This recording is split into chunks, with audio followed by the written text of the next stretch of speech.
Bonjour à tous et bienvenue pour ce nouveau décryptage complet. Aujourd'hui, nous allons plonger au cœur d'une émission fascinante et nous aborderons 3 points majeurs pour bien comprendre les bouleversements actuels. Nous verrons d'abord le paradoxe troublant entre l'immigration massive et l'arrivée de l'intelligence artificielle, ensuite la loyauté divisée de certains dirigeants et enfin les révélations de Marjorie Taylor Greene. Restez bien jusqu'au bout. Le récit commence par un retour en arrière lors du grand rassemblement de Donald Trump au Madison Square Garden fin octobre. Tucker nous décrit une scène impressionnante au cœur de New York.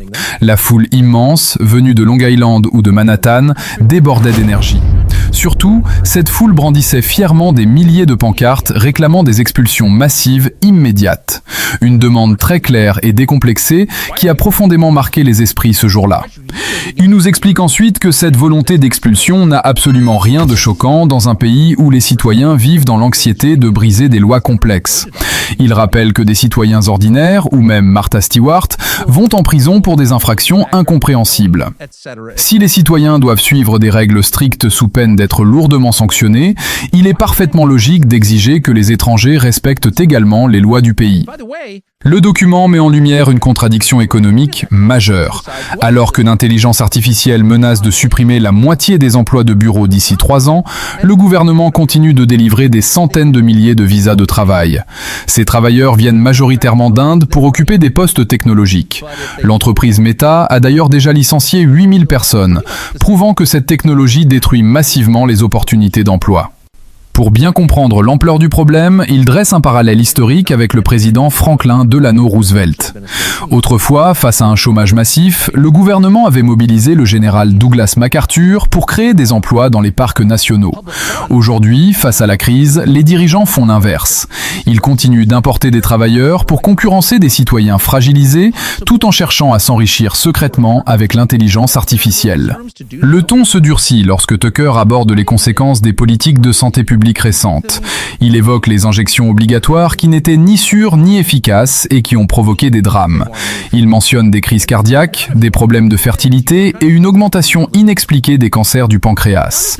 Selon lui, le refus des autorités d'enquêter sur ces effets secondaires désastreux prouve que la classe dirigeante nourrit de profondes intentions malveillantes. Il remonte ensuite aux origines de ces politiques destructrices en évoquant le groupe de Bill Kristol. Ce groupe a poussé les États-Unis dans la guerre en Irak bien avant les attentats de septembre. La rupture définitive entre cette élite et Donald Trump a eu lieu lors d'un débat en 2016 en Caroline du Sud. Le président avait alors accusé la guerre en Irak d'être une erreur monumentale ayant enrichi les marchands d'armes tout en ruinant complètement le pays et ses citoyens. Tucker nous invite à écouter une déclaration choquante de Bill Kristol datant de 2017. Ce stratège politique déclarait publiquement que les travailleurs américains de souche étaient devenus paresseux, gâtés et décadents. Bill proposait ouvertement de remplacer ces citoyens par de nouveaux immigrants considérés comme plus dociles. Cette déclaration traduit un mépris insoutenable pour les citoyens qui ont pourtant construit la nation de leurs propres mains avec un travail acharné. Ce mépris se retrouve dans les récentes décisions du Congrès concernant la protection temporaire de 350 000 ressortissants haïtiens. Des politiciens prétendument conservateurs comme Don Bacon, Mike Lawler ou Maria Salazar ont voté pour prolonger cette protection. Lorsqu'une journaliste a demandé à Don Bacon de justifier son vote face aux inquiétudes des électeurs, il a refusé de répondre. Il a préféré accuser la journaliste de haïr les immigrés et d'être une mauvaise chrétienne. Il souligne un autre paradoxe fascinant concernant la vision géopolitique de ses dirigeants. Des hommes politiques exigent que certains États étrangers conservent une identité démographique stricte basée sur l'ethnicité. Pourtant, ces mêmes élus militent activement pour modifier radicalement la composition démographique des pays occidentaux.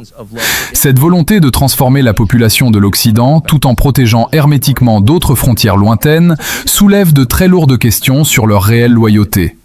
Le récit aborde également la vassalisation de l'Europe face aux décisions américaines. Il affirme que l'Union européenne n'a aucune autonomie véritable et agit sous le contrôle direct de l'Alliance Atlantique. Les crises migratoires et énergétiques européennes seraient directement planifiées par les dirigeants américains. Avec les famines imminentes en Afrique subsaharienne, une nouvelle vague migratoire gigantesque se prépare pour déferler sur les nations occidentales sans aucune forme de résistance. Face à ces constats accablants, une nouvelle menace pèse sur la liberté d'expression. Des figures comme Mark Levin et le représentant Josh Gottheimer tentent de contraindre les entreprises technologiques à bannir les citoyens qui critiquent la politique étrangère. Assimiler la simple critique d'un gouvernement étranger à un acte de terrorisme est décrit comme une méthode purement totalitaire. Le but ultime serait de réduire les citoyens au silence absolu et de les traiter comme de simples esclaves sans aucun droit. Pour illustrer la déconnexion des élites, l'université de Harvard est prise en exemple frappant. L'institution a effacé le nom de Charles Glass d'un bâtiment pour des raisons morales purement rétroactives. Pourtant, elle conserve fièrement le nom de Les Wexner sur l'école de gouvernement Kennedy. Les Wexner est tristement célèbre pour avoir financé le réseau criminel de Jeffrey Epstein. Ce refus obstiné de retirer son nom est perçu comme un doigt d'honneur assumé et adressé aux citoyens ordinaires. Une brève parenthèse culturelle est glissée concernant la sortie d'une nouvelle adaptation cinématographique du célèbre roman La ferme des animaux de George Orwell. Le film raconte l'histoire du cochon Lucky, confronté à la corruption absolue et à la soif de pouvoir totalitaire. Cette recommandation résonne parfaitement avec les dérives autoritaires dénoncées tout au long de l'émission. C'est une invitation à ouvrir les yeux sur la manipulation des règles et des lois par ceux qui détiennent le contrôle absolu. La seconde partie de l'analyse donne la parole à Marjorie Taylor Greene, ancienne élue de Géorgie. Elle apporte un témoignage saisissant sur les coulisses du pouvoir et explique pourquoi les élus trahissent si souvent leurs électeurs. Dès leur arrivée à Washington, les politiciens sont capturés par des lobbyistes extrêmement puissants et très riches. Les industries de l'armement, les firmes pharmaceutiques et les grands donateurs dictent intégralement leur vote en échange du financement de leur campagne.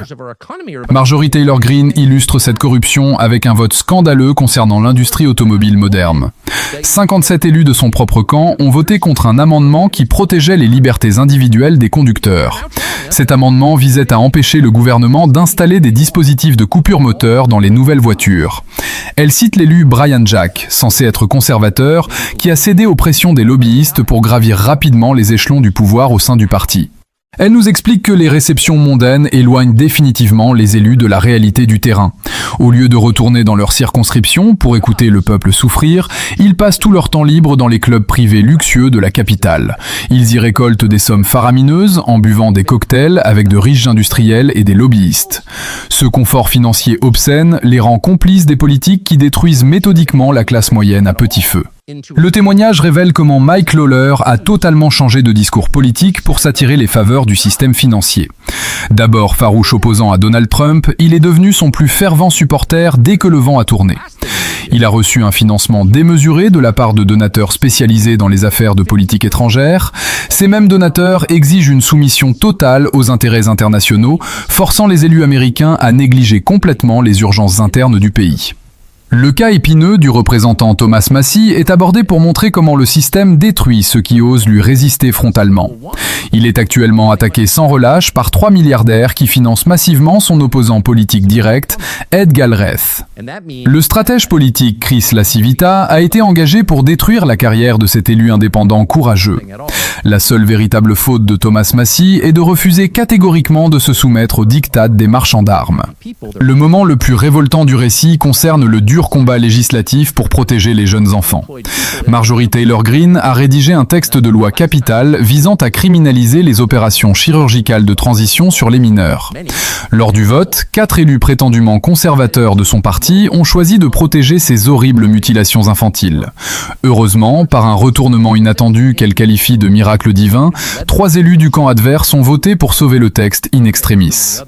Le constat global dressé par l'ancien élu s'achève par une critique virulente de la génération des baby-boomers dans son ensemble. Elle estime que cette génération vieillissante est responsable de la dette colossale de 40 000 milliards de dollars. Les baby-boomers continuent de soutenir aveuglément les politiciens corrompus à cause de la propagande télévisuelle incessante. Pour elle, le système actuel est totalement gangréné et la survie de la nation dépend désormais d'un réveil immédiat de la jeunesse. Le seul espoir réside dans un sursaut démocratique puissant des milléniaux et de la génération Z. Ces jeunes doivent s'impliquer activement en politique et former une coalition redoutable avec les nombreux électeurs indépendants. Ils doivent impérativement refuser l'argent toxique des grands comités d'action politique et des complexes militaro-industriels. En menant des campagnes électorales financées uniquement par les petits dons des citoyens ordinaires, il serait enfin possible d'élire des représentants véritablement honnêtes. Ce compte-rendu démontre une fois de plus que les dynamiques de pouvoir sont extrêmement complexes et opaques. Vous pouvez retrouver la vidéo originale en anglais sur la chaîne de Tucker Carlson et le lien se trouve dans la description de cette vidéo. Si ce format narratif vous plaît, abonnez-vous massivement, activez la cloche des notifications, partagez le lien autour de vous et faites exploser le compteur des likes. Partagez en commentaire votre avis sincère sur toutes ces révélations choquantes.